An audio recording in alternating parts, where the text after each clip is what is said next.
Olá, boa noite. Mais uma vez, com um prazer enorme de estar com vocês aqui nesse episódio Trajetórias, que hoje será com a Fernanda Zaffari.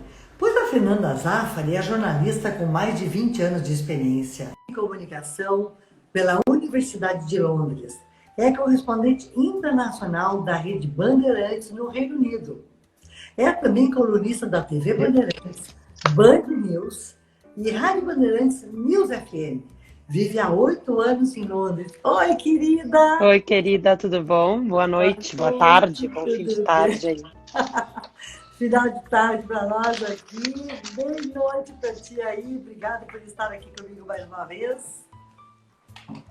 Tudo bem, Fernandinha? Tudo, querida, e tu? Aqui tudo certo. Eu Um dia de gostaria de muito. começar. Vou botar mais um volume aqui por aí, só um pouquinho.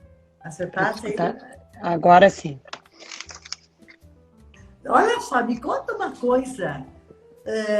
Ontem, quando eu estava conversando contigo, e vocês todos sabem, que eu faço as pré-lives, como eu chamo, que é exatamente para definir o roteiro conjuntamente com meus entrevistados. Pois ontem, para minha honra, eu estava conversando com a Fernanda, a quem eu chamo de Nanda, carinhosamente, e Querida. ela disse, eu preciso acelerar um pouquinho contigo, Suzy, porque eu vou participar de uma coletiva agora com o Boris Johnson. Me conta como é que é isso, sair de Porto Alegre e agora ser uma correspondente internacional no Reino Unido. Ai, pois é, no fundo eu sempre queria, né? Era uma coisa que eu sonhava, mas eu não planejei isso. Eu gostava muito, porque quando eu entrei, se eu for lá no início da minha carreira, quando eu entrei como estagiária na Rádio CBN em Porto Alegre, eu fiz uma viagem, meio trabalho, meio de férias. Eu estava na Flórida e teve um daqueles famosos furacões. E eu Hum. estava até eu estava, acho que eu estava em Busch Gardens, eu não lembro onde é que eu estava, num parque, e acabaram me ligando, e eu entrei até com um jornalista, que eu fiquei tão nervosa, que era com que eu era um âncora da CBN, que eu gostava muito. E eu me lembro, olha só, como eu não sou tão velha, né, Suzy, mas daí eu tinha essa gravação guardada num cartucho, no tempo que a gente fazia rádio com cartucho, sabe? Era Sim. super legal.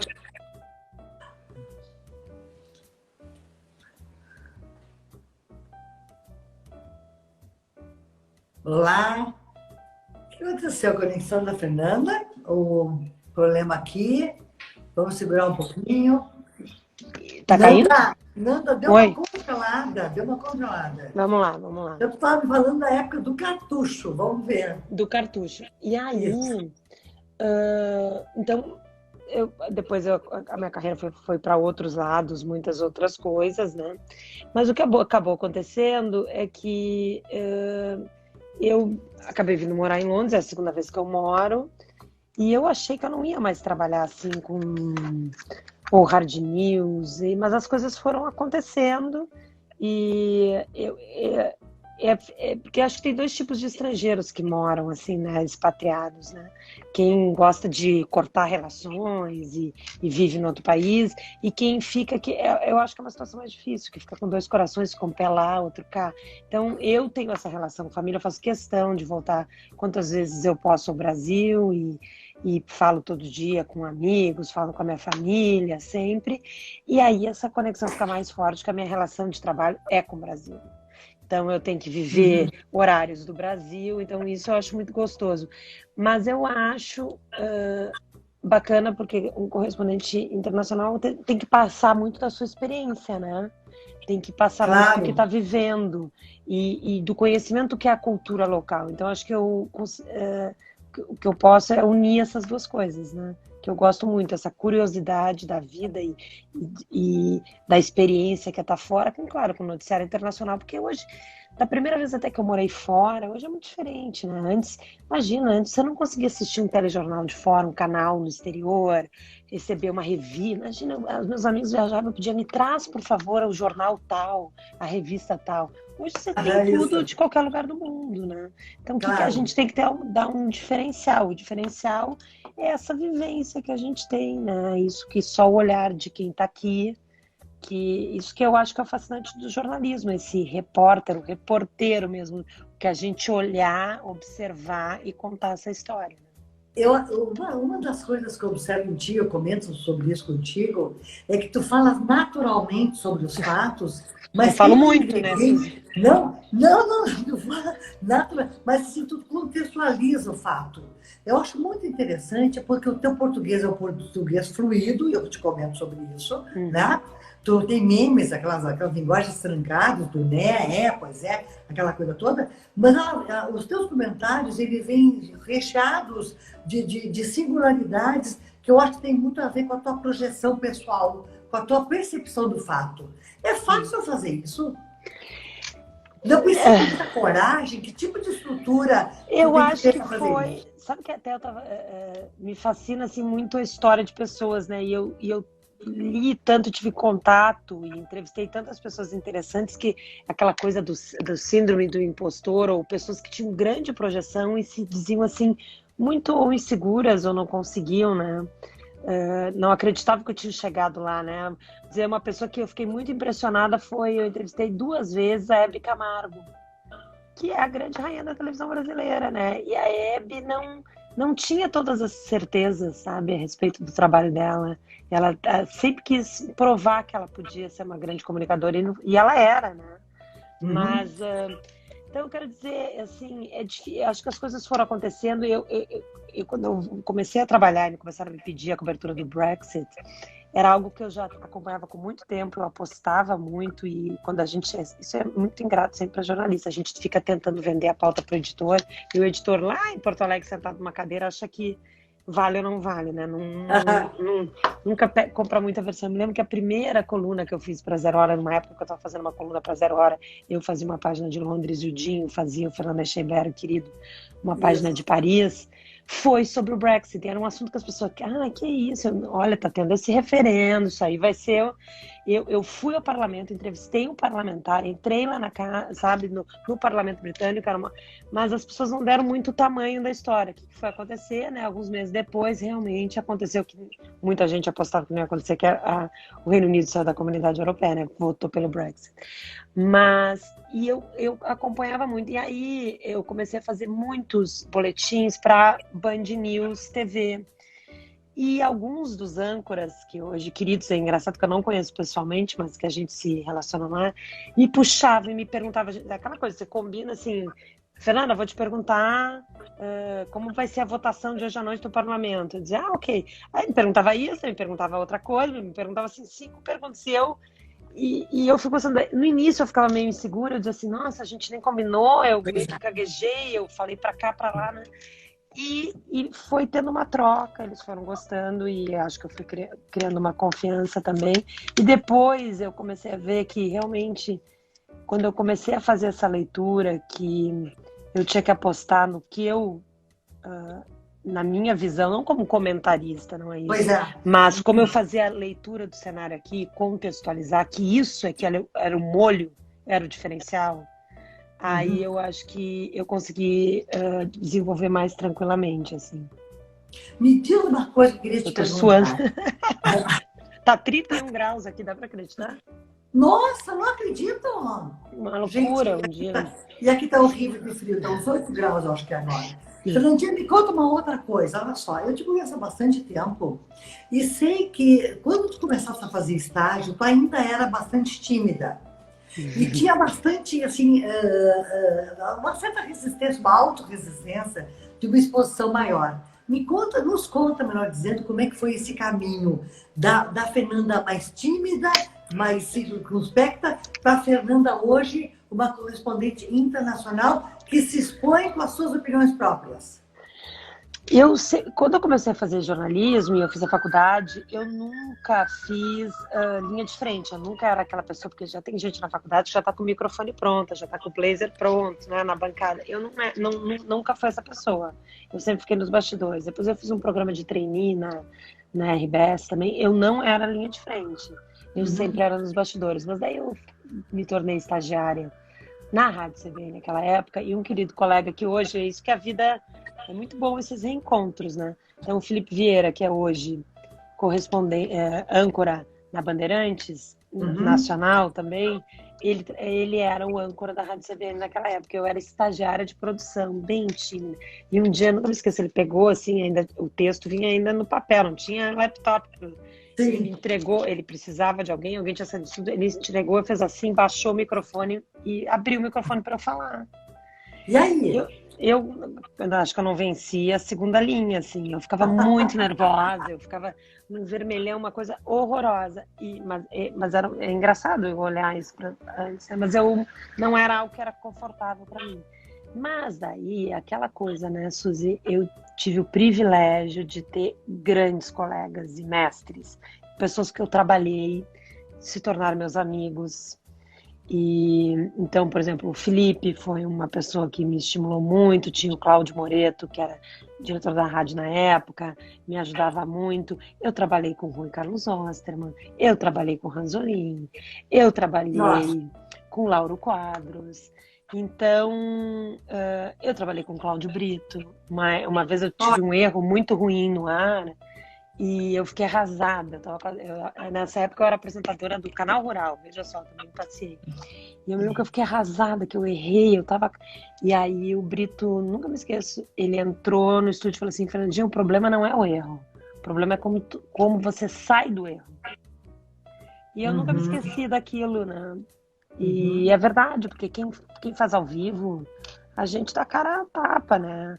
Cai o sinal, erra o nome, alguém sempre acontece alguma coisa. E, no fundo, isso que é o gostoso, né? A adrenalina de fazer o ao vivo, que é o que eu mais Uhum. gosto de fazer hoje, né? Então, acho que é Nossa, isso. tu faz durante o dia inteiro isso hoje. Mas é isso que eu acho que isso que acho que essa história, essa mensagem um pouco assim, o problema não é o erro, como você sai do erro. Claro, você tem que ter muita segurança assim nas coisas que você está falando. Eu já disse no ar, né? Sei lá, algum tempo atrás me fizeram uma pergunta sobre um acordo nuclear, algo assim, eu tinha informação para dar, eu falei assim, olha, realmente eu não tenho qualificação para opinar sobre esse assunto. Tipo, também essa coisa que todo mundo tem que saber tudo e dar pitaco em tudo e opinião de tudo, eu também acho que tá errado, né? Claro. A gente tem que saber a hora de dizer assim sobre isso, não é a minha área, né? Mas Mas é difícil, né? É difícil tu seres fonte e ao mesmo tempo ter humildade. E eu acho até que é uma questão de. Não é só humildade, é uma questão de respeito a quem está te assistindo e dizer, sim. isso eu não sei. Né? É difícil fazer isso.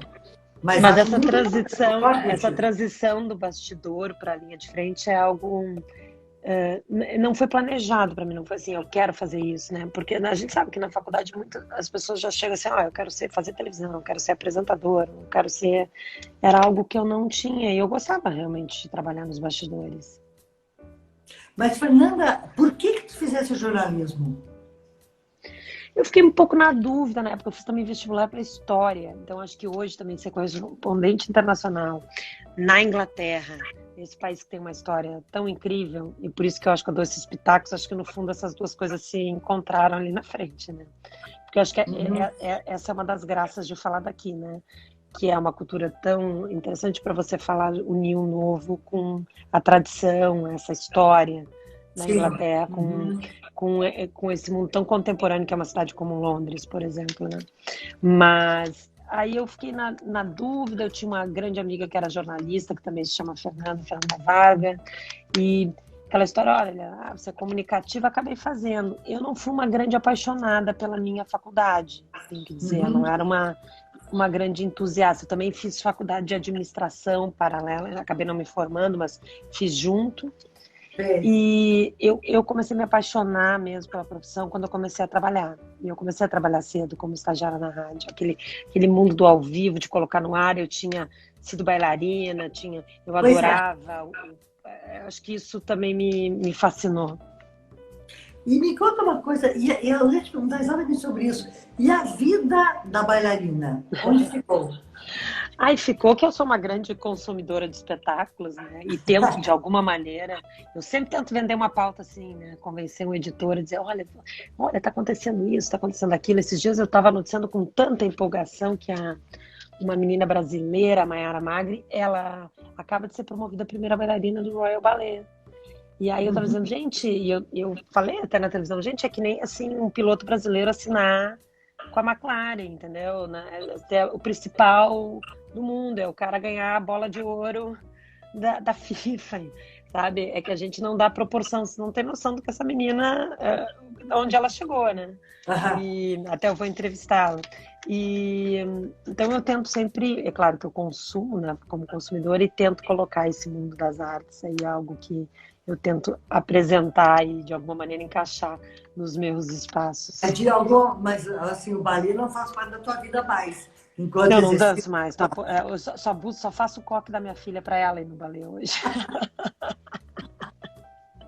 Bom, Não tô podendo. essa experiência tu tem bastante, né? Me diz uma outra coisa interessante. Tu fizeste algumas coberturas internacionais muito legais. Copa do Mundo, Oscar, nos conta sobre isso. Como é que é? Como é que é chegar? Como é que é ser a jornalista ou a correspondente diante de uma situação como esta? O que tem que ser Eu acho que feito? a primeira grande cobertura que eu fiz foi a cobertura do Oscar, que foi o ano que o Central do Brasil foi concorrer em Los Angeles e a Fernanda Montenegro concorreu como melhor atriz. E eu fui pelos veículos do Grupo RBS com o Marco Antônio Campos, que é advogado, mas era presidente do Clube de Cinema na época, um Isso. grande conhecedor de cinema, e nós fomos juntos, foi ótimo. Foi uma grande experiência, porque você tá lá, eu pisei no tapete vermelho, aí eu era muito jovem também, aquele fascínio de ver correspondentes que eu assistia, né? Correspondente da BBC, correspondente da CNN, uau, né? Você Vale. tá ali, né? E acho que sem dúvida foi a primeira. Depois eu acabei fazendo outras coberturas internacionais, né? Então eu viajei muito pela RBS, né? Eu fiz desde shows de Roberto Carlos em Jerusalém, Olha! até eu cobri a Copa do Mundo da Alemanha também, que acho que é uma das coisas um dos eventos mais incríveis, porque eu sou uma apaixonada por futebol e me fascinei, passei 40 dias na Alemanha, assisti a final da Copa também, nosso time não foi tão bem, mas eu adorei ter participado. Fiz Mundial de Clubes em Abu Dhabi também, participei de diversas coberturas assim de jogos internacionais, uma época eu fazia, e aqui, quando eu já estava vivendo em Londres, eu participei de algumas coberturas na Alemanha, de feiras internacionais, missões de empresários, comitivas brasileiras que vinham para encontros aqui. Então, é legal, porque você, como eu disse, né, você se encontra com o seu país, né? É um reencontro. E é muito bom também você poder mostrar e noticiar o Brasil. Não estou dizendo que é só de uma forma positiva, mas realizações mesmo, né? Sair do lugar comum, assim. Pois é, agora tem mais um ponto importante que tu destacas aí, eu concordo contigo, e ao mesmo tempo eu acho um desafio. Como é que é ser correspondente brasileira no exterior, mostrando a imagem do Brasil no exterior? Nosso momento não é dos melhores, eu diria. Não vivemos um bom momento. Não, principalmente por causa da questão da pandemia e por essa pauta, né, de sustentabilidade aqui, que não é algo que recentemente o Brasil prima pelos melhores índices ou as melhores políticas, né, ou o que é considerado aqui. Né? Então é algo difícil, sabe?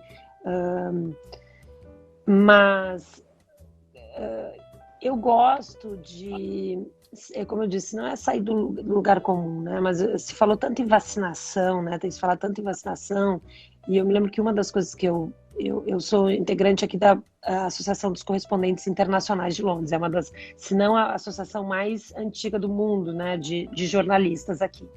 E é uma associação muito forte, nós temos encontros, né, mesmo com a pandemia a gente está conseguindo manter.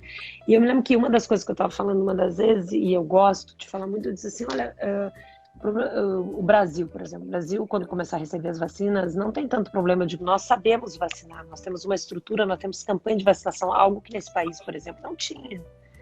Eles tiveram que montar uma rede. Esse foi um dos desafios nós. A primeira pauta que eu fiz como jornalista, eu acho que foi uma campanha de vacinação, né? Um Dia Nacional de Vacinação no Brasil. Então, tem tantas coisas interessantes, por exemplo, essas organizações, esses movimentos orgânicos, esses movimentos sociais no Brasil são extremamente prestigiados e estudados aqui, Uhum. como tantas a CUFA ou tantos movimentos que fazem trabalhos sociais incríveis são estudados na London School of Economics, com grande prestígio para ser modelos a serem copiados no mundo, entendeu?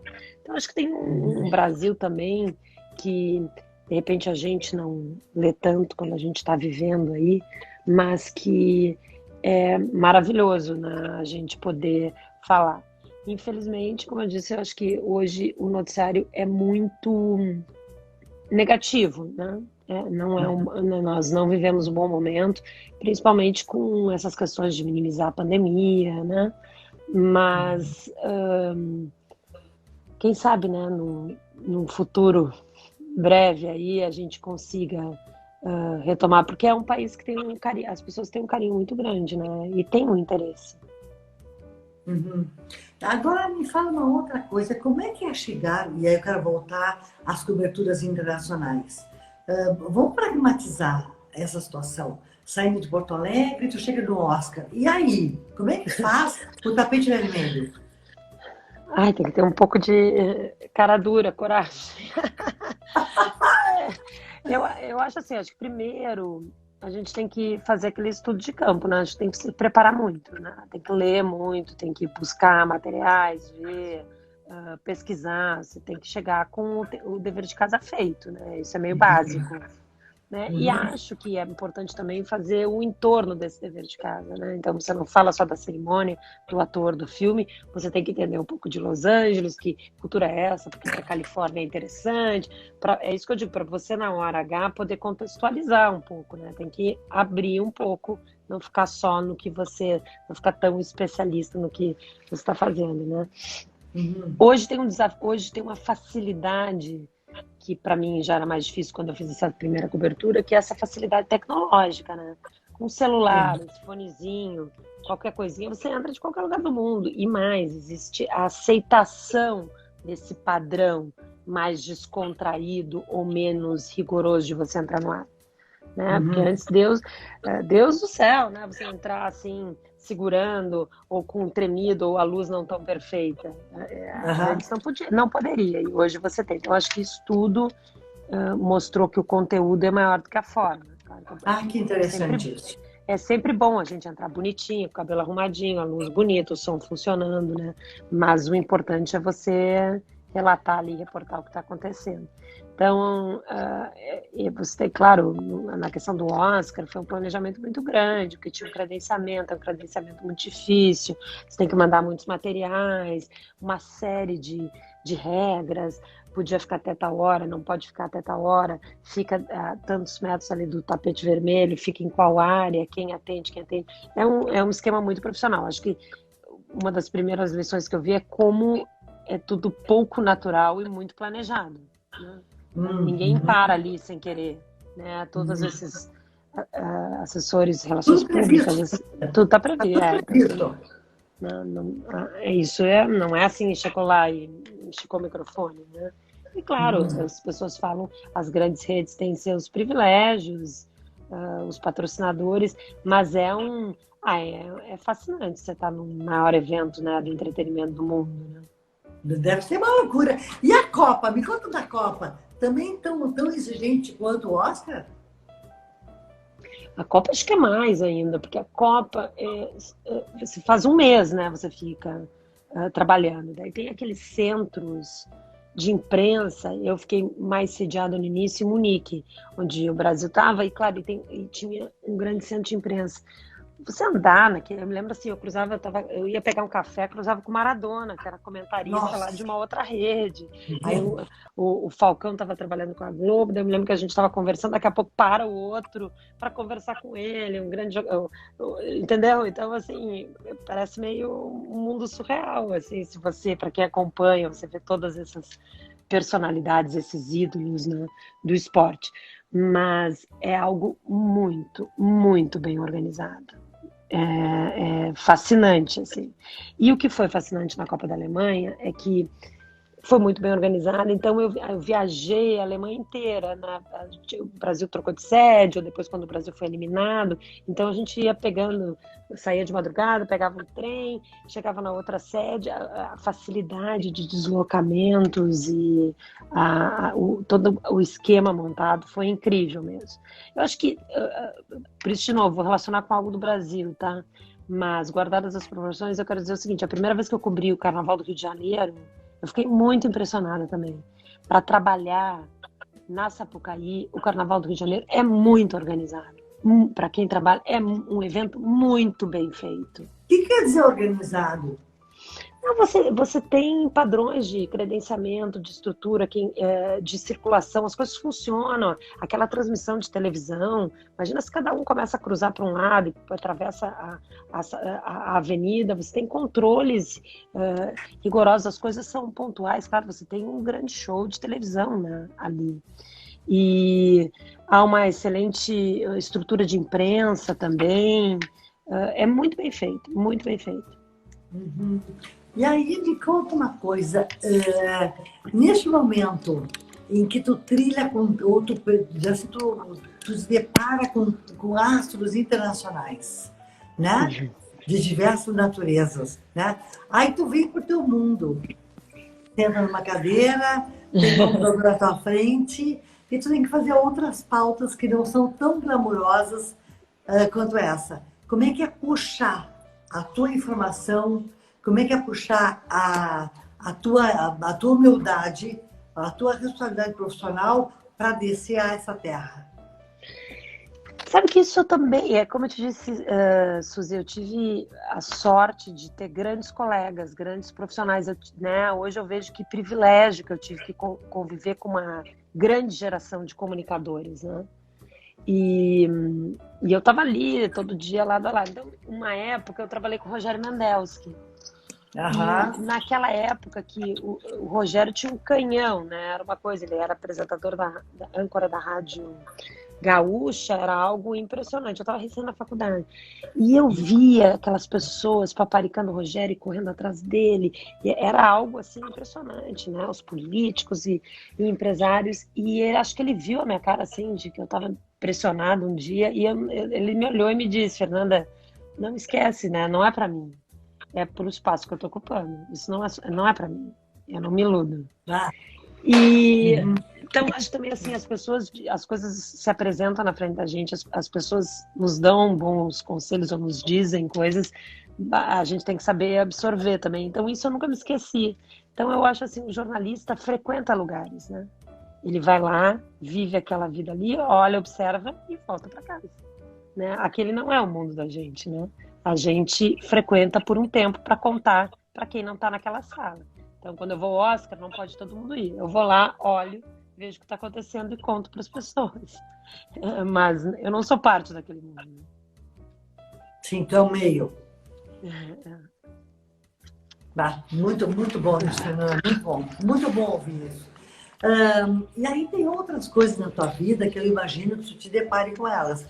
Hoje, como é que é, por exemplo, o teu dia a dia em que tu formula as pautas? Tu tem a autonomia para formular uma pauta ou a pauta te é requisitada?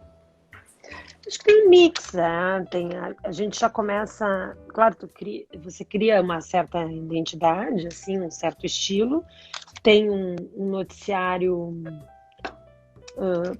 que há uma expectativa, então a gente está falando de pandemia, né, interesse, se tem alguma notícia sobre novas vacinas, ou há coisas que se apresentam, que é claro que você acaba sabendo, você tem certeza que vai interessar.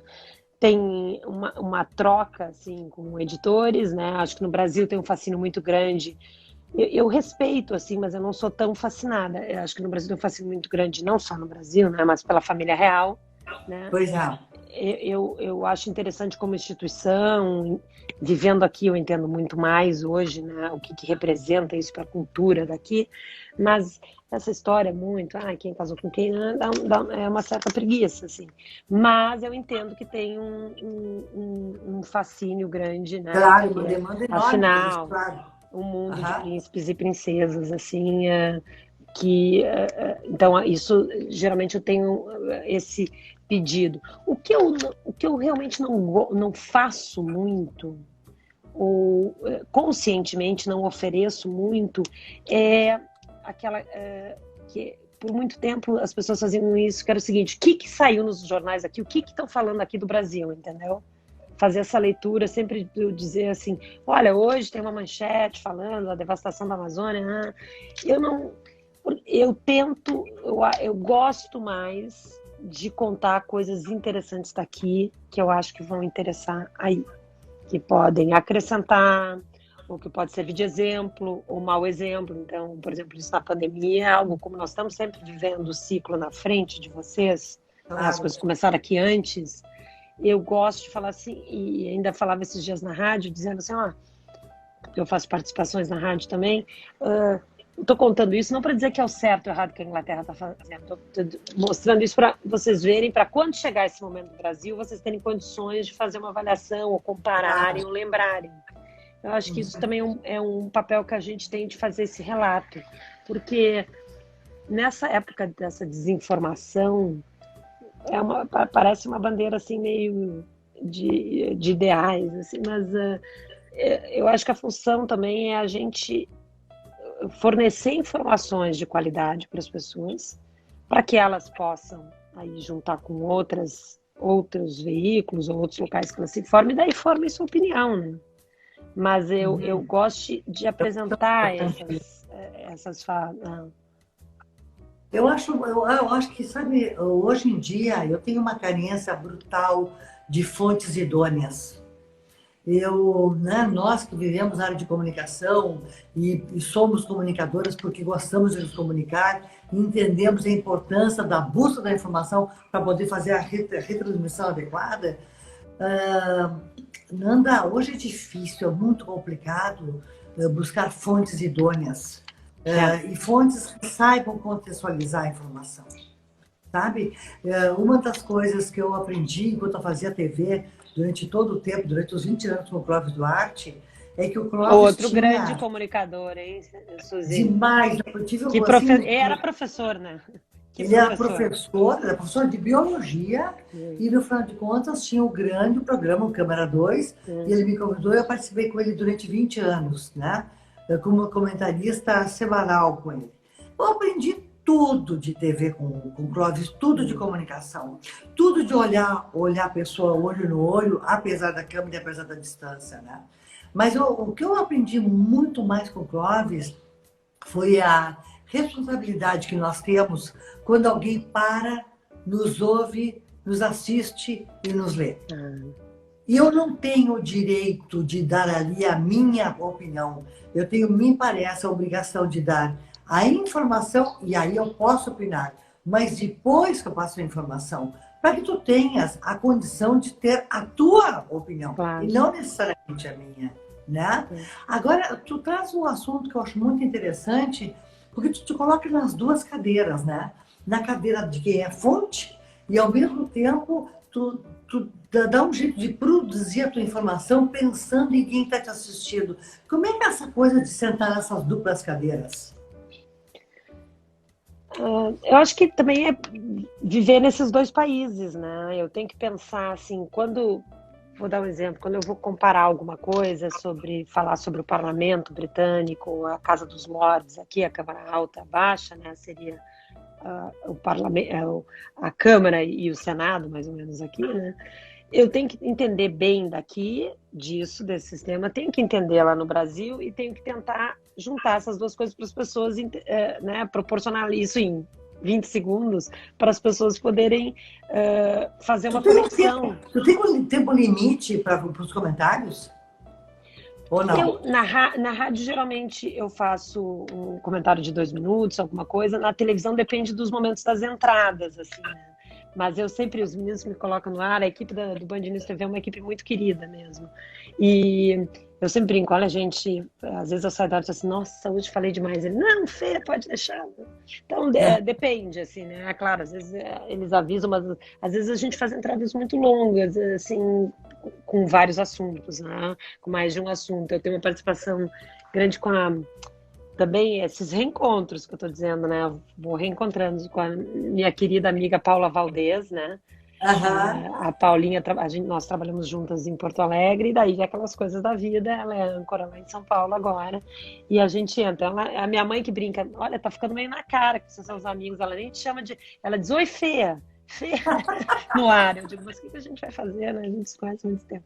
Mas eu digo, um encontro aí, um CTG às vezes, né? Todo mundo Mas acaba se eu acho que encontrando. também tem essa característica da proximidade, da informalidade, né? Ai, não dá para ser tão conservador, tão ortodoxo nas posições, né?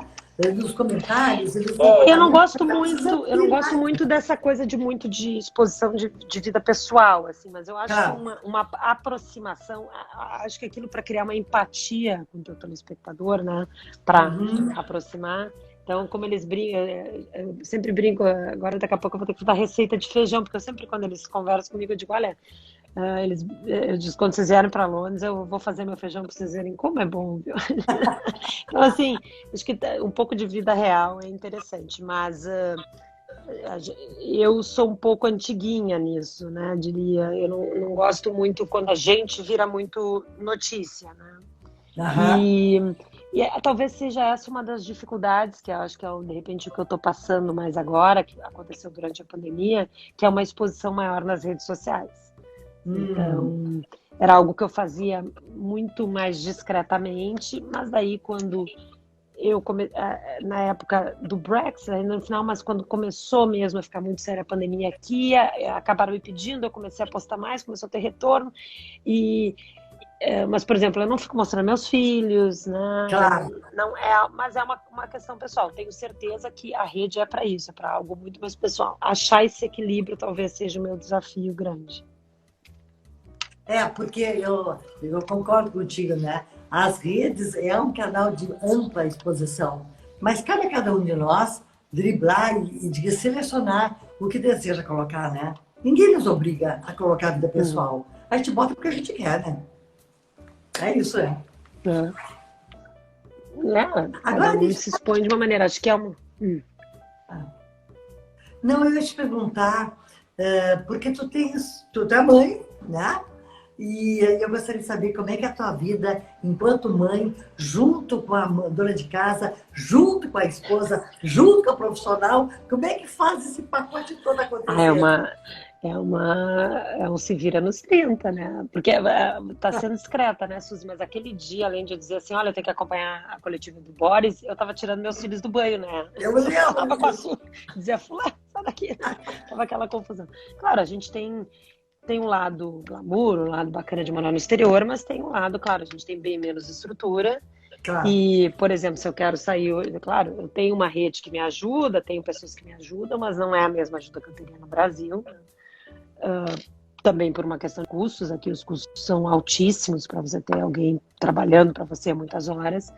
E eu tenho grandes amigos, tenho vizinhos, tenho, né, parcerias, mas é diferente, né, de ligar para a mãe, para a sogra, vou deixar as crianças aí, né, uma coisa de última hora, Claro, isso não existe, né? Tem a tia, claro. né? Quando eu vou para Porto Alegre é uma função, né? Cada um vai para um canto, daí tudo bem. Eu digo, nossa, como é diferente a gente ter essa estrutura, toda essa rede de apoio familiar também, né?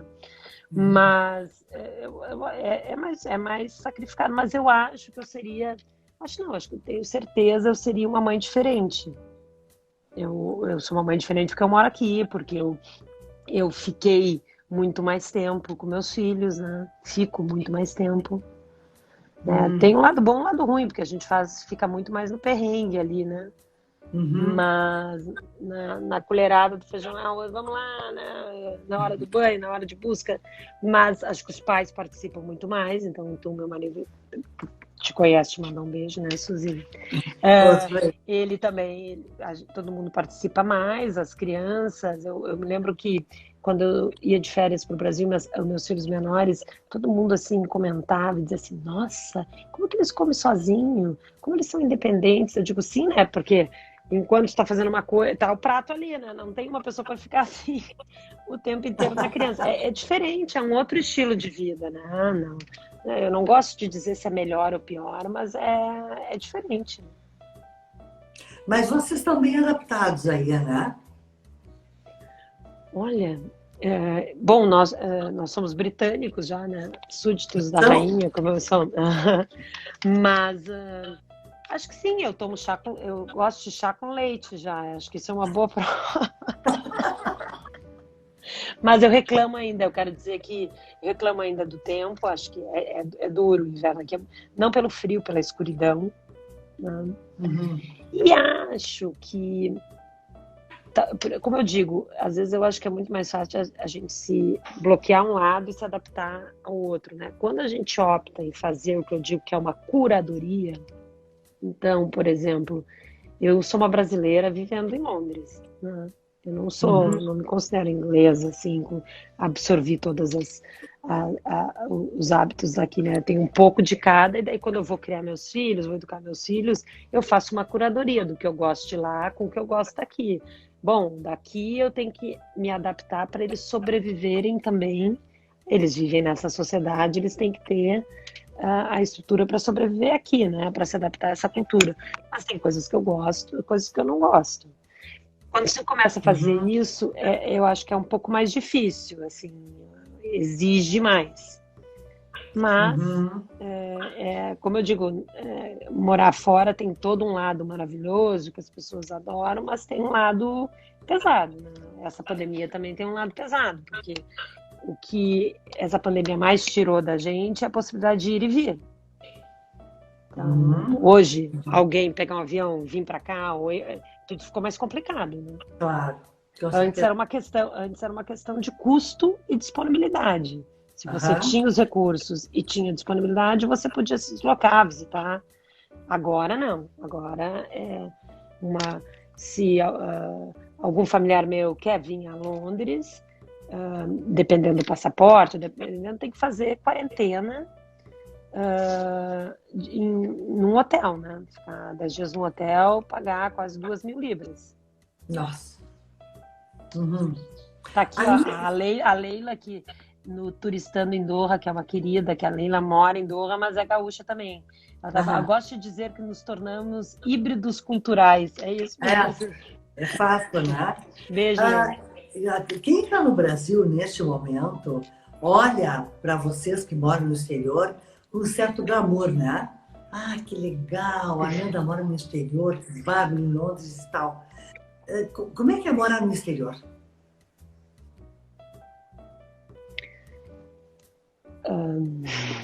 Pergunta complexa.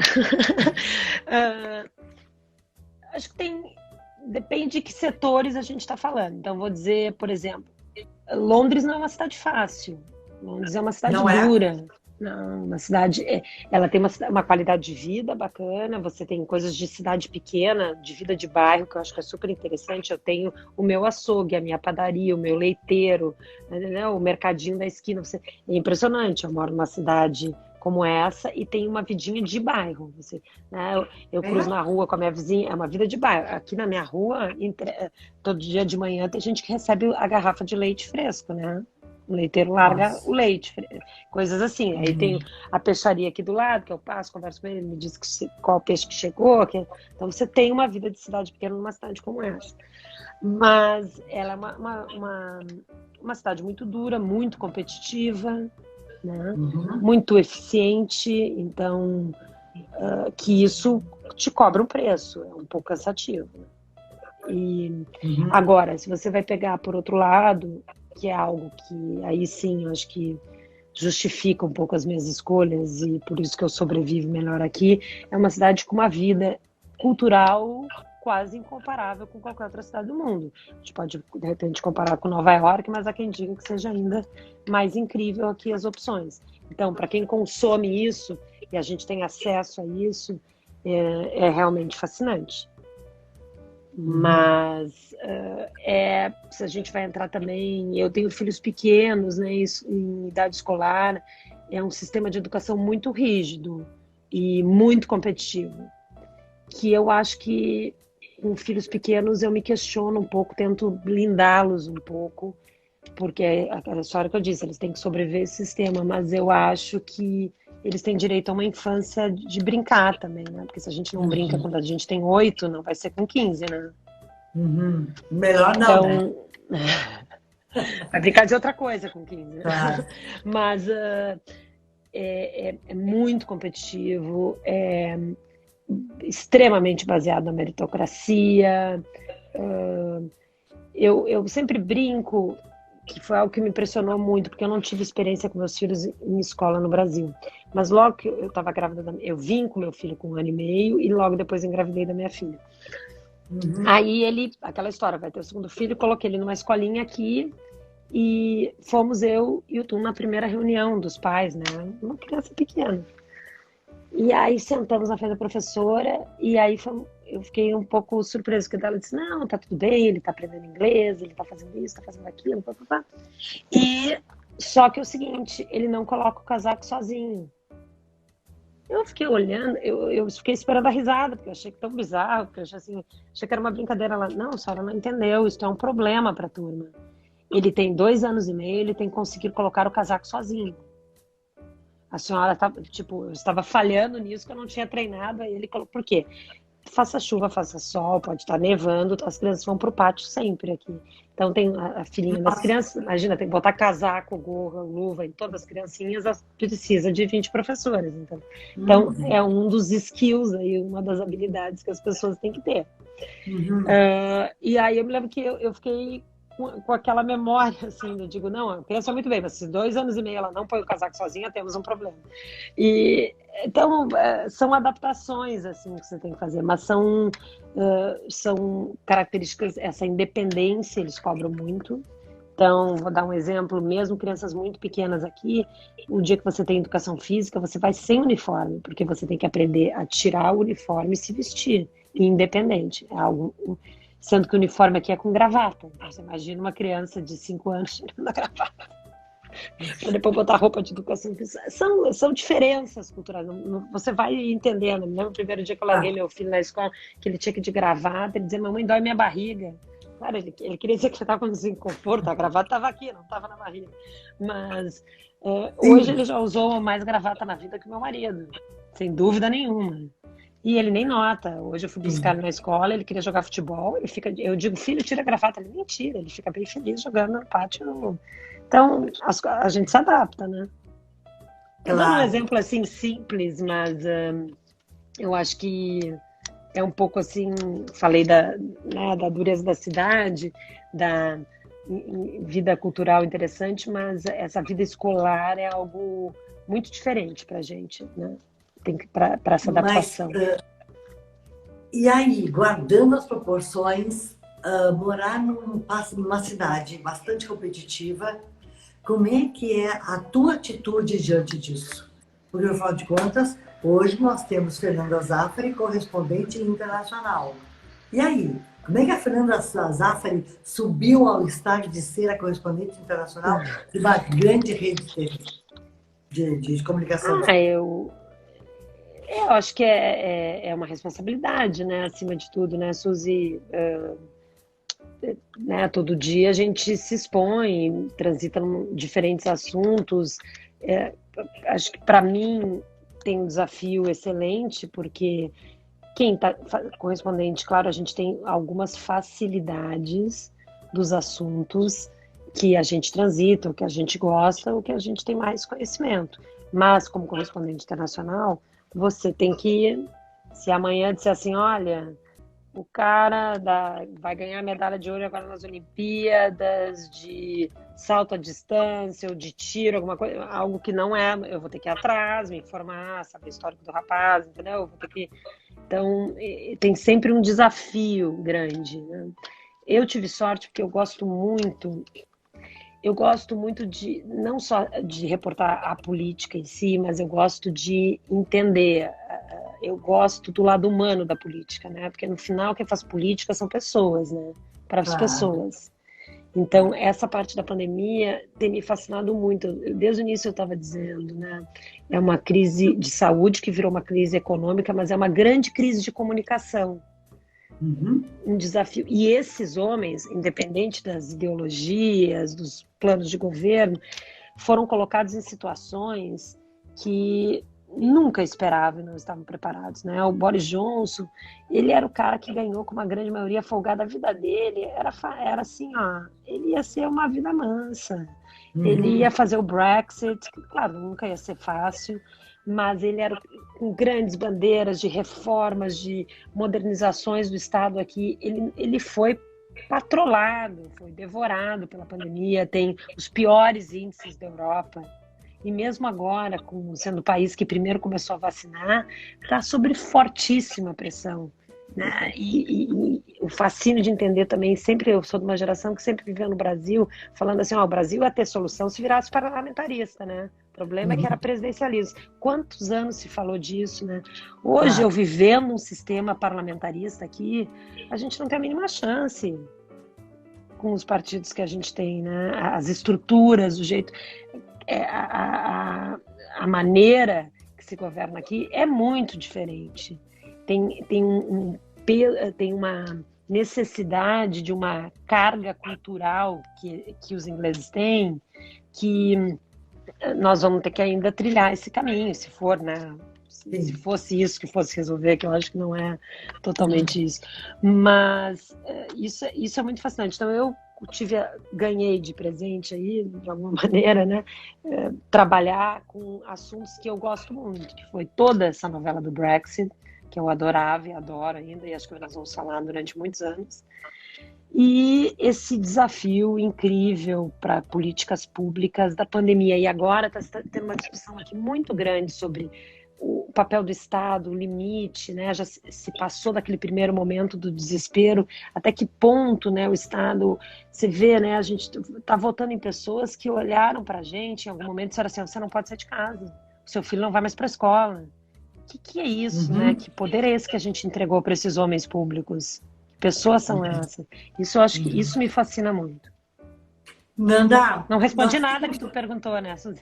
Não. Nós temos, a conversa está maravilhosa contigo, eu ficaria com certeza muito mais conversando contigo. Mas nós temos o limite de tempo do Instagram, senão ele nos derruba e aí fica o problema. Me diz uma coisa, Nandinha, fala para mim, qual foi o maior desafio que tu enfrentasse aí? E eu tenho para te dar no máximo 4 minutos. Maior desafio aqui. Acho que eu vivi... Na verdade, desculpe, qual foi o maior e como tu enfrentaste? Eu acho que se tornar mãe... Eu sempre fui uma pessoa que trabalhei muito. Eu apresentei um programa de televisão com um barrigão lá de 9 meses, né? E trabalhei até o último minuto. Então, no fim, acabou unindo, aí acabou acontecendo no mesmo momento, o fim da minha licença maternidade, eu tinha voltado a trabalhar um pouco ainda na RBS, com a minha mudança para cá. E aí eu engravidei de novo. Então, assim, essa grande mudança de vida, com ser mãe de um bebê e se tornar mãe de 2, no exterior, com uma estrutura muito menor, eu acho que esse foi um impacto grande para depois eu retomar minha carreira ou achar que espaço ia ter nisso, né? Com essa nova configuração. Acho que é um desafio para todas as mulheres.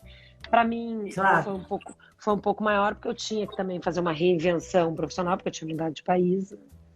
E tinha outras estruturas, né? Eu não fazia assim com as crianças, jogava para cima e deu. Eu tinha que acomodar o meu pacote. Acho que é sempre... Não tem a resposta perfeita, né? Do que é bom, do que não é, como é que... Se é importante só trabalhar ou só cuidar das crianças, cada um acha o seu melhor pacote. Eu consegui compor, de alguma maneira, dos dois jeitos, assim, mas acho que esse foi o meu maior desafio, né, em me estabelecer aqui depois. Mas, de novo, a gente já conversou, né, Suzy? Eu tenho o privilégio de ter grandes amigos, pessoas que, como eu citei já aqui, que me disseram coisas em momentos muito importantes da minha vida. E uma amiga que eu encontrei depois e reencontrei aqui, fiz aqui, na realidade, até trabalhava na Embaixada Brasileira, hoje está no México, a Lilian Chagas. Eu me lembro que a Lilian ela me estimulou muito né? Eu ficava assim, eu estava fazendo só coluna de jornal e ela dizia, não, você faz uma coluna de jornal. Ela me tirou muito da minha zona de conforto, assim, ela me Sim. puxou muito. E Uhum. ela também trabalhando, foi mãe de uma filha mais velha. É uma, como eu digo, essa cumplicidade em algum momento feminina ou de profissional. Ela também foi jornalista, hoje faz essa carreira bem-sucedida diplomática, mas me, me cutucou no momento certo, assim, me disse coisas que daqui a pouco eu precisava ouvir. Querida, eu queria te agradecer muito, muito, muito, muito por ter aceito o meu convite e quero te convidar para tu dizeres uma frase final para nós, uma Uma mensagem. frase. Eu acho que a gente tem que andar com fé, viu? Uhum. Eu acho que o futuro é isso, a gente tem que andar com fé, as coisas vão melhorar, a gente vai se reencontrar, mas é preciso ter fé aí para as coisas acontecerem de um jeito melhor para todos nós. Eu tenho uma máxima que eu digo para mim mesma todos os dias: juntos somos melhores. É E isso. nada para mim é mais importante hoje do que olhar para a condição humana que nós temos, cada um de nós tem a sua, e dizer: eu não sou perfeito, eu não sei tudo, mas eu tento. Quero te dar um beijo e desejar uma boa noite para ti também. Suzy, Agradeço. privilégio. Eu tive sorte de a gente se encontra em tantos momentos, né, diferentes da nossa vida e de alguma maneira a gente sempre se reencontra. E É, obrigada por me possibilitar esse reencontro, estar pertinho de casa de tantos amigos queridos que estão mandando mensagens aí e o privilégio dessa conversa contigo. Muito obrigada, viu, Suzy? até a próxima, que não demore muito. Obrigada a todos vocês que nos Um assistiram mais beijo. uma vez. Tchau.